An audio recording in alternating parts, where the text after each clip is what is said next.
قولی الحمدللہ الذی لا مانع لحکمہ ولا ناقض لقضائہ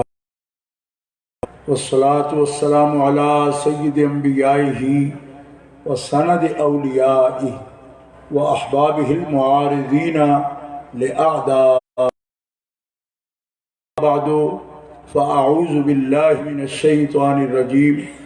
بسم اللہ الرحمن الرحیم انما یرید اللہ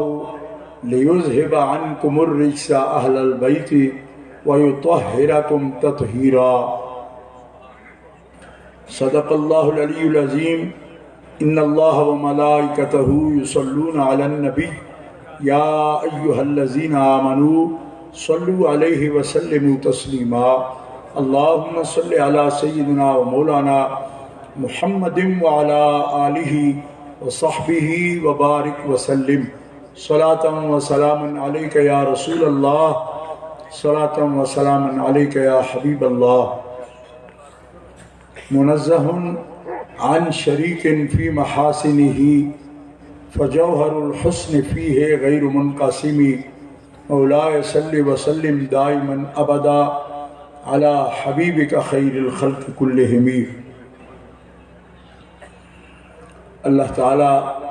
جل مجدہ الکریم کی حمد و ثنا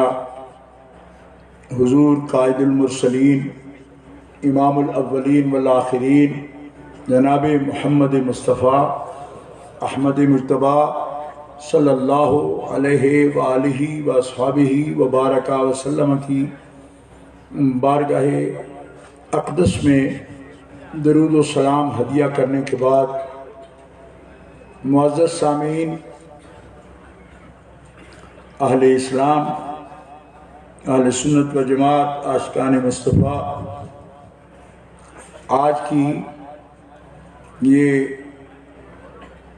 عظیم الشان تقریب سیدہ کائنات سلام اللہ علی ابیہا و علیہا آپ کے ذکر پاک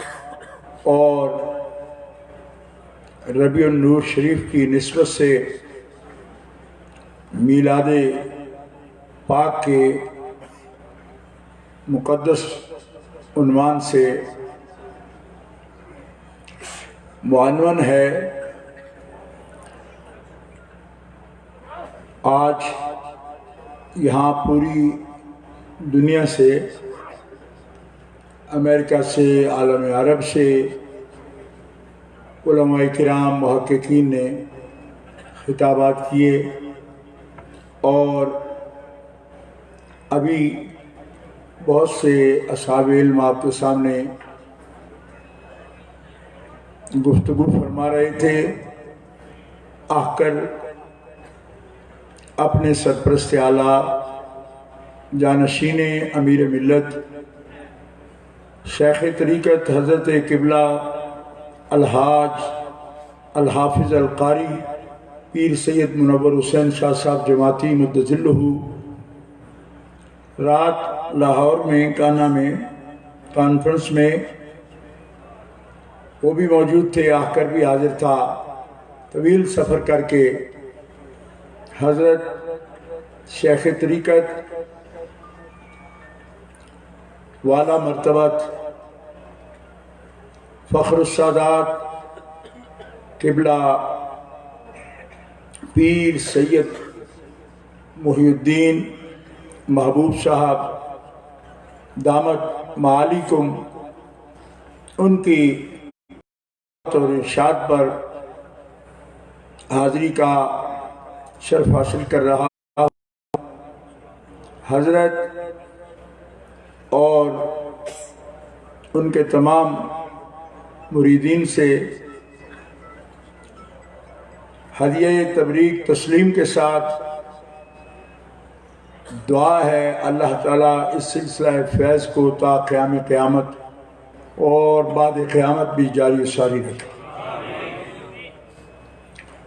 تمام مشائخ اعظام علماء کرام جو تشریف فرما ہیں ان کی خدمت میں بھی ہدیہ تبریک و تسلیم عرض ہے۔ محترم حضرات، حضرت شاہ صاحب اس درگاہ عالیہ کے سجادہ نشین ایک ممتاز علمی شخصیتیں، روحانی شخصیتیں، اور ذاتی طور پر میں ان کی نسبی، طبی اور ان کی علمی اور روحانی وجاہت کا معترف ہوں، اور بعض مشکل لمحات میں بھی ان کی طبیعت کو میں نے دیکھا کہ وہ انتہائی نفیس شخصیت کے مالک ہیں۔ اللہ تعالیٰ جل شانہ وعز اسمہ ان کو صحت و سلامتی کے ساتھ دراز عمر عطا فرمائے۔ اس وقت ہمارے قائد اور سرپرست اعلیٰ آپ کے سامنے خطبہ صدارت ارشاد فرمائیں گے، اس لیے بہت مختصر گفتگو پیش ہے، اور وہ یہ ہے کہ علماء اہل سنت مشائخ کرام نے مل کے تنظیم تحریک عظمت آل و اصحاب رسول کا قیام کیا۔ اس کے نام سے ہی ظاہر ہے کہ ہم انشاءاللہ آل و اصحاب رسول کے لیے اہل سنت و جماعت حنفی ماتریدی کے اصول اور فروع میں جو ان کا مقام، جو مرتبہ، جب یہ ہم لفظ بولتے ہیں اصول و فروع میں تو اس کا مطلب یہی ہوتا ہے کہ قرآن و سنت، اجماع امت اور قیاس مجتہدین، یہ چار دلائل ہیں اہل سنت و جماعت حنفی کے۔ چھوٹی کتابوں سے لے کر ہمارے اصول کی بڑی بڑی کتابوں تک یہ لکھا ہوا ہے کہ اعلم ان اصول الشرع اربعۃ، کہ اصول شریعت کے چار ہیں: کتاب اللہ، سنت رسول اللہ، اجماع امت اور قیاس مجتہدین۔ قیاس مجتہدین کا مقام قرآن و سنت یا اجماع کے مقابلے میں نہیں ہے، لیکن نوازل اور نوادر، حادثات زمانہ کی، وہ طلب کرتے ہیں اس بات کو کہ جدید سے جدید مسئلہ بھی ہو تو اس میں قرآن و سنت و اجماع امت سے اس کا حل پیش کیا جانا ضروری ہے۔ کیوں کہ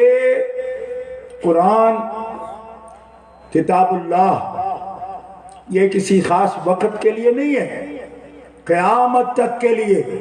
جو بھی مسئلے موجود ہیں یا جو شکلیں آنے والی ہیں مسائل کی، قرآن ان سب کا حل پیش کرتا ہے۔ لیکن ہر دور میں اگر لوگوں کا فہم ان احکام تک پہنچنے سے قاصر ہو، جیسا کہ حضرت معاذ بن جبل رضی اللہ تعالی عنہ سے نبی علیہ السلام نے یہی فرمایا کہ ان لم تجد فی کتاب اللہ، ان لم تجد فی السنہ، یہ نہیں فرمایا کہ قرآن میں اگر نہ ہو، یہ نہیں فرمایا، یہ فرمایا ان لم تجد، تمہیں نہ ملے۔ اس کا مطلب ہے کہ قرآن میں سب کچھ ہے،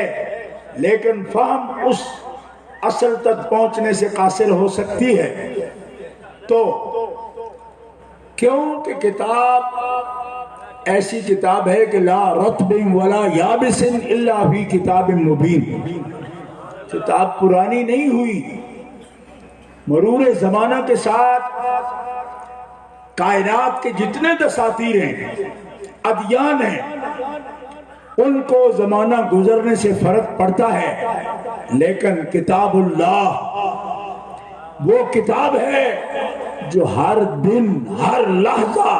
وہی تازگی رکھتی ہے جو تازگی کتاب حضور کے سینے پر اتری تو اسے حاصل تھی۔ لہذا مجتہدین کا قیاس وہ ضروری ہے ان حوادث کے لیے، جدید مسائل کے لیے۔ تو 4 اصول ہیں ہمارے، ان کی روشنی میں ہم اصول و فروع کو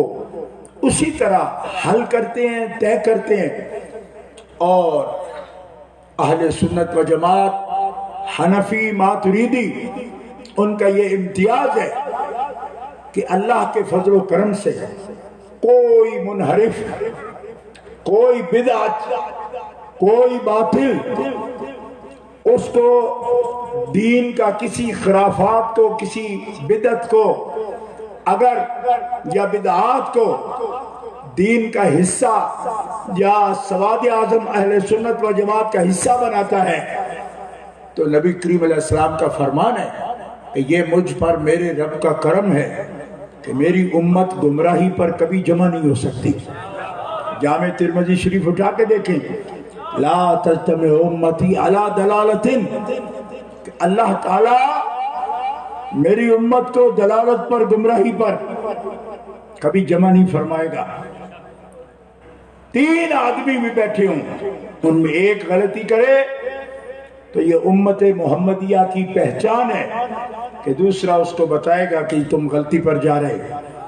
پوری ملت ایک غلطی پر اکٹھی ہو جائے، فرمایا یہ ہو چکا پہلی امتوں میں، میری امت پر رب کا فضل ہے، بحیثیت مجموعی یہ امت عادل ہے۔ مشرک ہو جائے،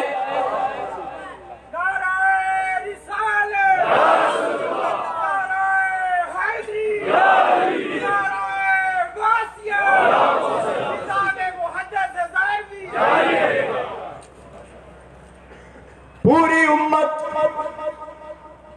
مشرک ہو جائے، یہ بہت دور کی بات۔ حضور فرماتے ہیں ما اخاف منکم ان تشرکوا من بعدی، میں محمد رسول اللہ کو یہ ڈر نہیں کہ تم میرے بعد مشرک ہو جاؤ گے۔ اور مشرک تو بڑی دور کی بات ہے، تم تو گمراہ بھی نہیں ہو سکتے۔ افراد ہو سکتے ہیں لیکن جمہور نہیں ہو سکتے۔ افراد ہو سکتے ہیں لیکن ان کو راہ دکھانا جمہور کا کام ہے، اور جمہور اہل اسلام گمراہ ہو جائیں یہ کبھی ممکن نہیں۔ کیوں؟ ایسے ممکن کی بات کہہ رہا ہوں کہ جس کا وقوع مشکل ہے۔ گرامی قدر حضرات، بحیثیت مجموعی، اسی لیے بحیثیت مجموعی کبھی اس قوم پر عذاب بھی نہیں آتا، کیونکہ بحیثیت مجموعی یہ نہ مشرک ہوتے ہیں، نہ کافر ہوتے ہیں، نہ گمراہ ہوتے ہیں۔ اور اس کے کئی اسباب ہیں۔ پہلا سبب تو حضور ہی ہے کہ سرکار کے وسیلے سے یہ کرم ہوا، اور دوسرا سرکار نے جو دعا کی کہ ہمارے مالک میں دنیا سے پردہ کر جاؤں تو اس امت کو کون سنبھالے گا؟ میں تو خاتم النبیین ہوں، میرے بعد نبی تو نہیں آئے گا۔ تو تفسیر مظہری میں یہ لکھا ہے کہ ہر صدی کے وہ لوگ جو دین کے ذمہ دار ہیں، اللہ تعالیٰ کے حکم سے نبی کریم علیہ السلام کی تسلی کے لیے ان امتیوں، غلاموں، ولیوں، مجددین اور محدثین کی سرکار دو عالم علیہ السلام کی سامنے حاضری کی گئی، اور حکم ہوا حبیب دیکھ یہ لوگ ہیں جو سوئیں گے نہیں، بیدار رہیں گے، ہر صدی میں یہ تیرے دین کی حفاظت کرتے رہیں گے۔ آج کچھ لوگوں نے جہالت کا شکار ہوئے لیکن دعوے دار علم کے اس مسئلہ کو اٹھایا، اور سیدہ پاک کے بارے میں اہل سنت و جماعت کی تاریخ میں اتنا بڑا حملہ اہل سنت و جماعت حنفی کہلانے والوں کی طرف سے کبھی نہیں ہوا۔ نام نہاد ٹائٹل چرا کے کوئی اہل سنت بنا ہو تو میں اس کی بات نہیں کرتا، جو ہیں اہل سنت میں ان کی بات کرتا ہوں۔ ایسے لوگوں نے ٹائٹل چرا کے، اور کیوں چرایا اس کا وقت نہیں، انشاءاللہ حاضر ہوں۔ سید صاحب نے یاد فرمایا، پھر بھی حاضر ہوں گا، یہ بات بھی عرض کروں گا کبھی کہ ٹائٹل کیسے چرایا گیا، لیکن اس وقت ٹائم نہیں اس کا۔ صرف اتنی بات کرتا ہوں، اہل سنت و جماعت کہلا کے کسی نے حملہ کیا ہو، اس عذر سے کیا ہو جو عذر اس شخص نے کیا کہ میں تو شیعہ کا جواب دے رہا تھا، تو میں نے کہا تم سے پہلے شیعہ نہیں تھے، ان کا جواب کسی نے نہیں دیا، ان کے جواب ہمارے اساتذہ نے نہیں دیا، شیخ المحدثین شاہ عبدالعزیز محدث دہلوی نے نہیں دیا، ان کے والد حکیم الامت شاہ ولی اللہ دہلوی نے نہیں دیے، ان سے بھی پہلے حضرت مجدد الفسانی شیخ احمد سرہندی رحمۃ اللہ علیہ نے نہیں دیے جواب۔ تم کس قسم کا جواب دینا چاہتے ہو؟ آج تک ان کا جواب دیتے ہوئے بھی کسی نے سیدہ پاک کے بارے میں اس قسم کی گستاخی نہیں کی جس قسم کی تم کر رہے ہو۔ سیدہ پاک ہیں اور خطا سے بھی پاک ہیں، تم متعین کر کے ان کو کہہ رہے ہو جب مانگ رہی تھی تو خطا پر تھی، یہ ہذیان ہے۔ کبرت کلمۃ تخرج من افواہہم ان یقولون الا کذبا، کچھ حیثیت نہیں تمہارے اس قول کی۔ کہتے معصومہ نہ ہو تو امکان ہے، امکان ہو بھی تو بھی نہیں کہہ سکتے۔ تم کیا کہہ رہے؟ کیوں؟ اس لیے نہیں کہہ سکتے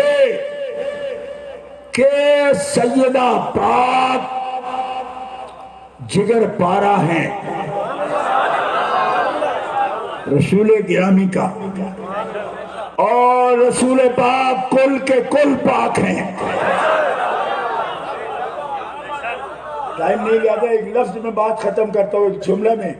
وہ یہ ہے کائنات میں ایسا کون ہے سر پاک ہو، آنکھ پاک ہو، منہ پاک ہو، سینہ پاک ہو، قلب پاک ہو؟ یہ تو ہوتا ہے، یہ تو ہوتا ہے۔ ارے دنیا میں ایسا دکھاؤ جس کے بول و براج اس طرح پاک ہوں جس طرح دودھ پاک ہوتا ہے۔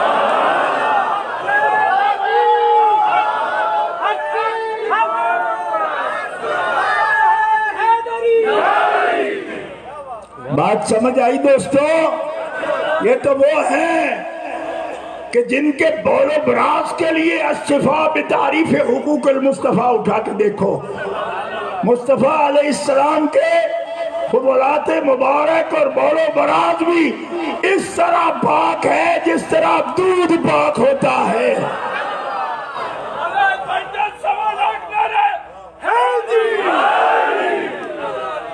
تو شرم کرو۔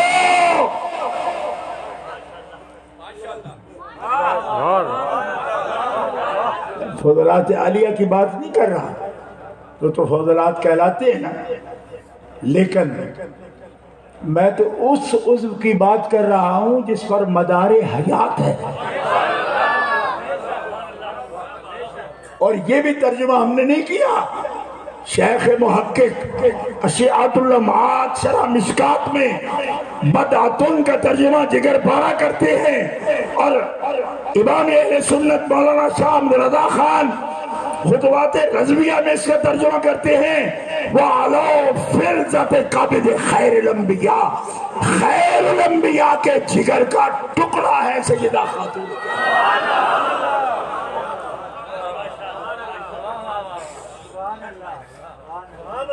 تو جس ہستی مبارک کے قدم سے اگر نالین لگ جائے تو وہ سر عرش جاتی ہے۔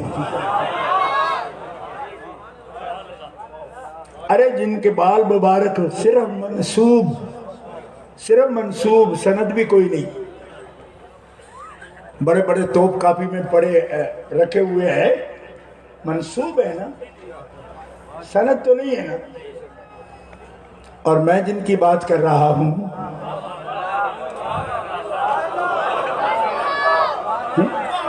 جتنے اعزاز سے بال مبارک کی زیارت کراتے ہو،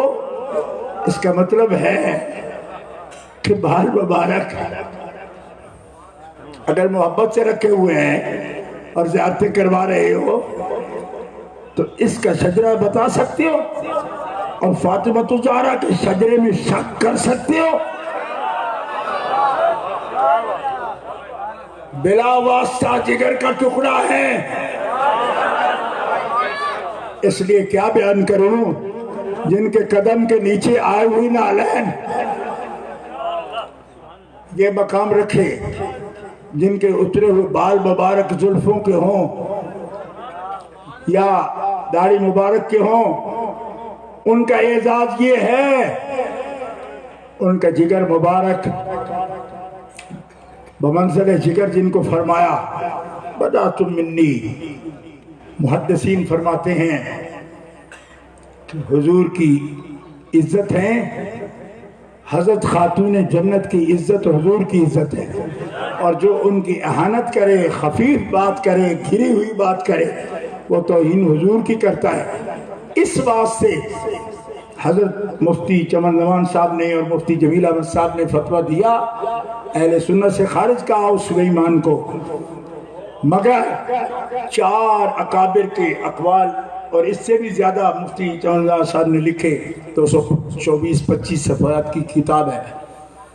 جس میں انہوں نے کہا اشارتاً بھی سیدہ پاک کے لیے خفیف لفظ بولنا کفر ہے،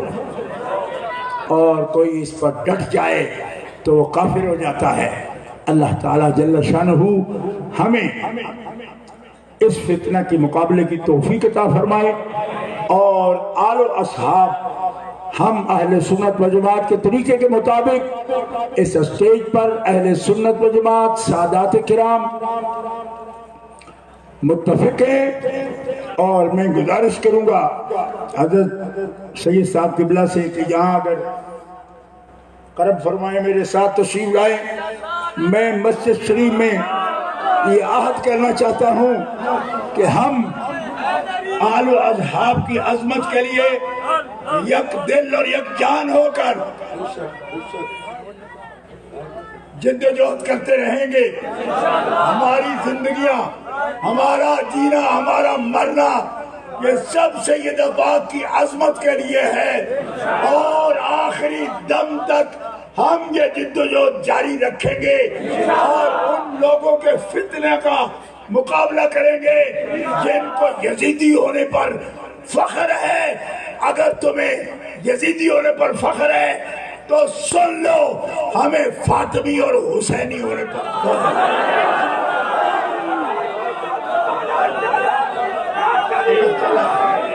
آپ کو سلامت رکھے، اور اللہ تعالیٰ اس کاز کو اور اس تحریک کو کامیابی نصیب فرمائے۔ وآخر دعوانا ان الحمدللہ رب العالمین۔ حضرت پیر سید عرفان شاہ صاحب مشہدی نے اس دور میں فتنے کا جس قوت اور جوان مردی سے مقابلہ کیا، اور یہ بھی سیدہ خاتون جنت کی کرامت ہے، یہ کرامت ہے سیدہ خاتون جنت کی۔ تو آج حضرت سید صاحب کی اتنی عظیم الشان خدمت، اس پر دربار عالیہ محدث ہزاروی کی طرف سے اور دربار عالیہ علی پور شریف امیر ملت پیر سید جماعت علی شاہ صاحب کی طرف سے میں اور پیر منور شاہ صاحب حضرت پیر سید عرفان شاہ صاحب مشہدی کو مدینہ منورہ کا جبہ فضیلت جو ہے خدمات کے اعتراف میں پیش کرتے ہیں۔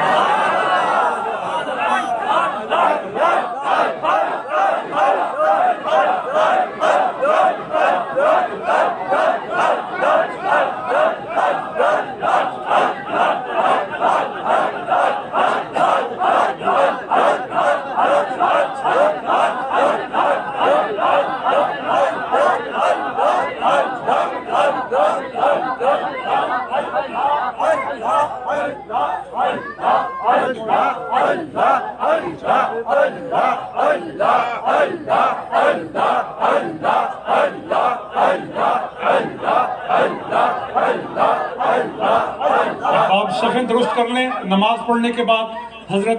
امیر ملت پیر سید جماعت علی شاہ صاحب محدث علی پوری کے جان نشین خطبہ ارشاد فرمائیں گے، اس کے بعد دعا ہوگی اور پھر احباب کو اجازت ہوگی۔ اللہ اکبر، اللہ اکبر، اللہ اکبر۔